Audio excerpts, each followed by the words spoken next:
ஒரு 70 இயர்ஸ்க்கு முன்னாடி பார்த்தீங்கன்னா யூரோப் தான் வந்து பியூட்டியோடைய ஹப், எஸ்பெஷலி ஃப்ரான்ஸில் தான் வந்து பல ப்ராடக்ட்ஸ் வந்து டெவலப் ஆச்சு. இன்றைக்கும் வந்து ஒரு நல்ல ப்ரெசன்ஸ் இருக்குது.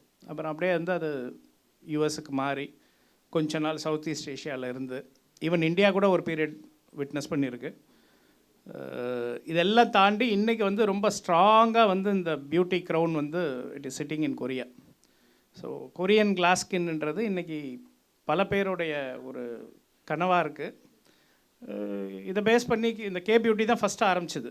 அதுக்கப்புறம் இப்போ கே பாப் அது இதுன்ட்டு நிறைய நம்ம யங்ஸ்டர்ஸ் வந்து இன்றைக்கி கொரியன் சேனல்ஸ், கொரியன் பாப் இதுலேயே மூழ்கி கிடக்குறாங்க.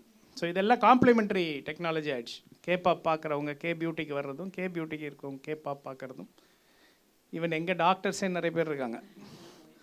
ஸோ அந்த மாதிரி ஒரு இந்த பியூட்டி இண்டஸ்ட்ரியை வந்து ஒரு பெரிய இன்ஃப்ளூயன்ஸ் பண்ணியிருக்கு. நாங்கள் ஓரளவுக்கு சவுத் இந்தியாவில் we are one of the pioneers இந்த பியூட்டி இண்டஸ்ட்ரியில். கிட்டத்தட்ட ஒரு 22 வருஷமாக எங்கள் பிராண்ட் இருக்குது. பிரபா மேம் சொன்னாங்க, ஒரு பெரிய ப்ரெசன்ஸ் இங்கே க்ரியேட் பண்ணியிருக்கோம்.